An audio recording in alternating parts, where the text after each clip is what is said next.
नमस्कार। आज की इस वीडियो में आपका स्वागत है। आज का हमारा टॉपिक है भाग्य रेखा की एक विशेष स्थिति को लेकर।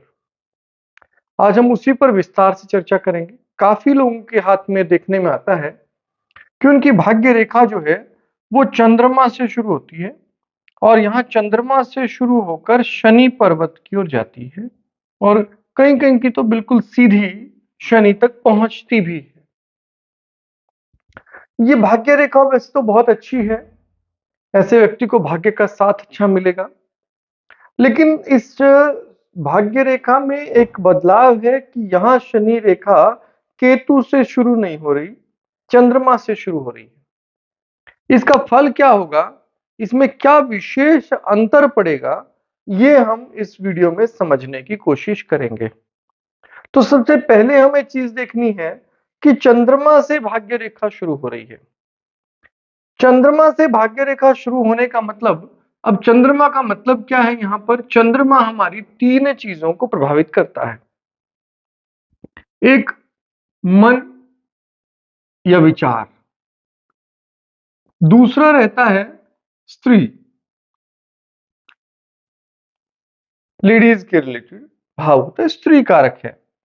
लेकिन हम यहां इसे स्त्री कह सकते हैं या फिर विपरीत लिंग कह सकते हैं, क्योंकि यहां स्त्रियों के हाथ में यदि देखेंगे तो पुरुष होंगे, तो विपरीत लिंग के मामले में यहां पर होगा। और तीसरा जो प्रभाव होगा वो प्रभाव पड़ेगा माता। अब ये तीन हो गया और फिर दूसरा हम यहां से ही देखते हैं विदेश यात्रा।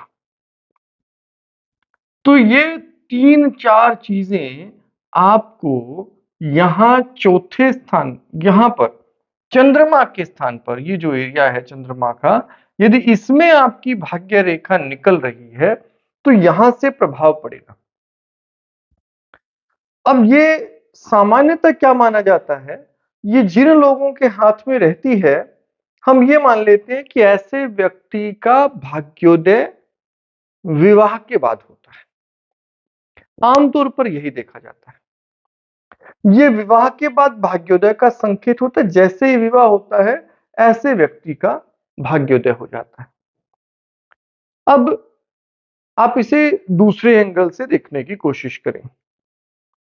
मान लेते हैं किसी व्यक्ति का, सबसे पहले तो हम ये माने कि क्या यह वास्तव में ऐसा है कि विद्वानों ने ऐसा मत है? हाँ, वास्तव में विद्वानों का ऐसा ही मत है कि यहां से अगर आपकी भाग्य रेखा शुरू हो रही है तो विदेश में भाग्योदय का योग होता है। ये बिल्कुल निश्चित बात है। अब दूसरी स्थिति क्या हो सकती है?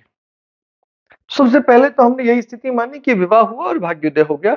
जब तक ऐसे व्यक्ति का विवाह नहीं होता, ऐसे व्यक्ति को भाग्य का बहुत साथ नहीं मिलता।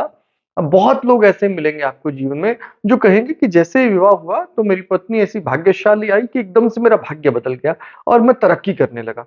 तो ये आमतौर पर ऐसे लोगों को आपको मिलेगा जिनके भाग्य रेखा जो है वो चंद्रमा से शुरू हो रही है। तो विद्वानों का पहला मत है कि ये विवाहोपरांत भाग्योदय होगा। विवाहोपरांत भाग्योदय जब हम कह रहे हैं तो हम कंडीशन ले रहे हैं विपरीत लिंग की। ये जो हमारी दूसरी कंडीशन है ये हम यहां पर ले रहे हैं, ये वाली विपरीत लिंग। तो विपरीत लिंग ये स्त्रियों में भी विवाह के बाद हो जाएगा। लेकिन क्या वास्तव में सिर्फ विवाह ही ऐसा होता है? अगर आप विवाहित ही नहीं हैं या विवाह कर ही नहीं रहे, ऐसे बहुत लोग हैं जो विवाह नहीं करेंगे, तो उनके हाथ में भी ऐसी भाग्य रेखा हो सकती है। तो विपरीत लिंग का कोई पुरुष या स्त्री, आप स्त्री हैं तो आपके लिए पुरुष हो गया, पुरुष है तो आपके लिए स्त्री हो गया। इसमें स्त्रीत्व की प्रकृति, जिसमें ममत्व का भाव ज्यादा हो, अपनत्व का भाव ज्यादा हो, जिसमें क्लोजनेस महसूस आप जिससे ज्यादा करें और जिसमें सॉफ्टनेस ज्यादा हो, चंद्रमा प्रधान व्यक्ति होना चाहिए, ऐसा व्यक्ति आपके भाग्योदय का कारण बन सकता है। इसे आप इस एंगल से भी समझ सकते हैं। तो चंद्र प्रधान व्यक्ति आपका भाग्योदय करा सकता है, ये दूसरा हो सकता है। पहली, विवाह उपरांत भाग्योदय, ये सरल बात है, सही भी है। लेकिन इसकी दूसरा पक्ष अगर हम देखें तो ऐसा कह सकते हैं कि कोई स्त्री होगी पुरुष के जीवन में जो उसका भाग्य जगा देगी। अब जब हम स्त्री की बात करते हैं तो आमतौर पर लोगों को संबंध में आता है कि वो प्रेमिका हो सकती है। हाँ, वो प्रेमिका हो सकती है जिससे मन जुड़ा हो। लेकिन जरूरी नहीं कि वह कोई शारीरिक संबंध हो, शुक्र होता है वो तो वैसा नहीं है। ये कोई शारीरिक संबंध का इससे कोई लेना देना नहीं है, ये आत्मिक जुड़ाव है। तो ऐसी ही स्त्री कौन हो सकती है? माता हो सकती है कि माता आपके भाग्योदय का कारण बन सकती है। आपके पीछे कोई स्त्री खड़ी हो जाएगी जो आपको या तो देगी, अब वो कैसा सपोर्ट देगी। तो सपोर्ट वो दो तरह का हो सकता है। सबसे पहला सपोर्ट हो सकता है कि वो फाइनेंशियल सपोर्ट देकर आपको खड़ा कर दे।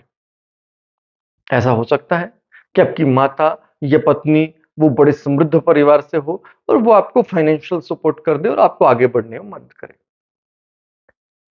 एक हो ऐसा हो सकता है। दूसरा ऐसा भी हो सकता है कि वह माता या पत्नी अपने मायके के परिवार से अपनी हेल्प ले ले और उनके थ्रू आपको आगे बढ़ने में हेल्प करा दे। ये भी हो सकता है। लेकिन एक दूसरी स्थिति भी हो सकती है कि वो बिल्कुल फाइनेंशियली स्ट्रांग नहीं है, माता या पत्नी या जो भी विपरीत लिंग स्त्री है, वो बिल्कुल स्ट्रांग नहीं है फाइनेंशियली, तो फिर भी वो आपके भाग्योदय कारण बन सकती है। वो आपकी सोच को प्रभावित करके आपको भाग्योदय का कारण बना सकती है। बहुत से ऐसे लोग मैंने देखे जो विवाह हुआ तो पत्नी उनकी बहुत अच्छे नेचर की थी, उन्हें अच्छी सलाह देती थी और उनकी सलाह उन्हें काम आई प्रगति में। तो ये दूसरा एक रीजन हो सकता है भाग्योदय का। तो विपरीत लिंग आपको भाग्योदय की सलाह दे रहे हैं, भाग्योदय का मार्ग दिखा रहे हैं और उस मार्ग पर चलकर आपका भाग्योदय होगा। ऐसे लोगों को हम आमतौर पर सलाह देते हैं कि उन्हें अपनी पत्नी से या अपनी माता से या आसपास जो भी निकटस्थ स्त्री है, उससे विचार विमर्श करना चाहिए अपने कार्यों के बारे में, अपने क्रियाकलापों के बारे में। जरूरी नहीं है वो उसके बारे में बहुत अच्छे से जानती हो सकता है वो ना जानती हो, लेकिन उनकी सलाह जो भी वो दें, उस पर थोड़ा विचार जरूर करें। हो सकता है वो आपके लिए भविष्य का मार्ग खोल दें। तो एक तो ये विचार यहाँ पर काम करता है कि ये हो सकता है विपरीत लिंग या स्त्री या पत्नी या प्रेमिका जिससे मानसिक जुड़ाव हो, वो भाग्योदय का कारण बन जाए।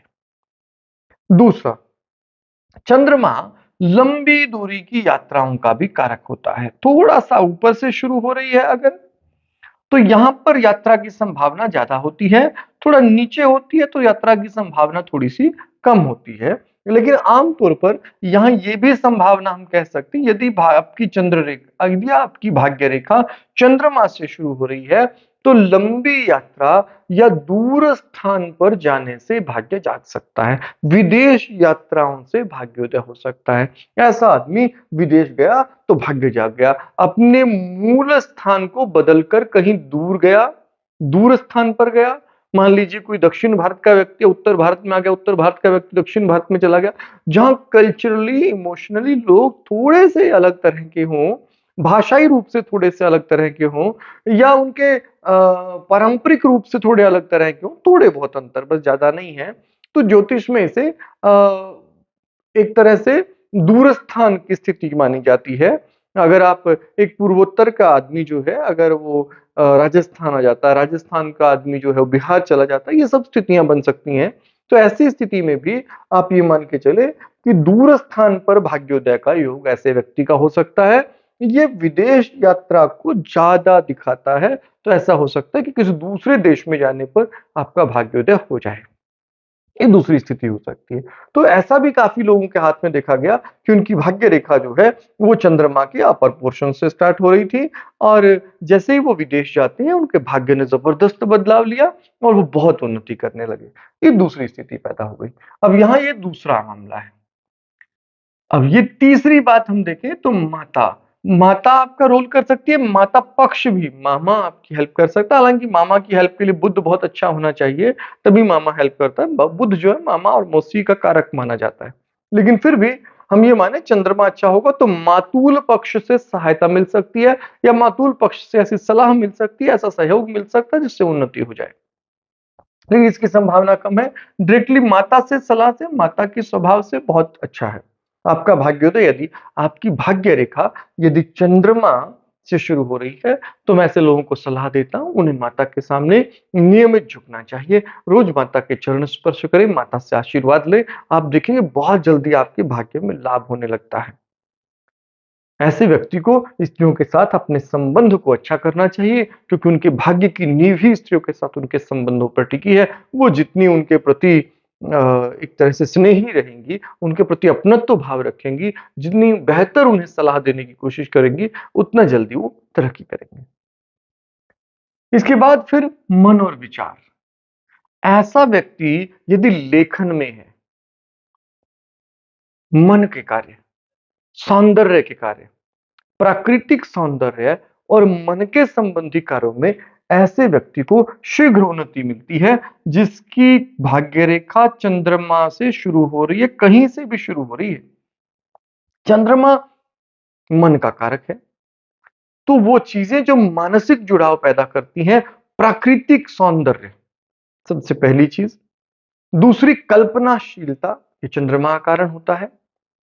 और चौथी चीज यहां पर रहेगी सौंदर्य। तो सौंदर्य जो है, जो प्राकृतिक सौंदर्य,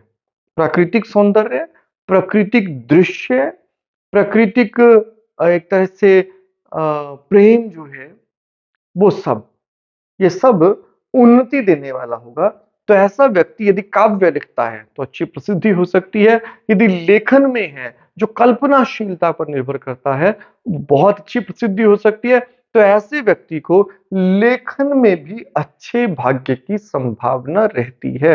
यदि हाथ के बाकी पर्व ठीक हों और चंद्रमा बहुत अच्छी स्थिति में हो और आपकी भाग्य रेखा चंद्रमा से शुरू होकर शनि तक जा रही हो, तो ऐसा व्यक्ति यदि चंद्रमा के संबंधित कार्यों में जाता है, बहुत उन्नति होती है। ऐसे व्यक्ति को दूध के व्यापार से या चंद्रमा के संबंधित कार्य करने से भी अच्छी उन्नति हो सकती है। किंतु मूल रूप से ये विवाहोपरांत भाग्योदय, स्त्री की सहायता से भाग्योदय, माता की सहायता से भाग्योदय या विदेश यात्रा की द्वारा भाग्योदय को मुख्य रूप से दर्शाता है।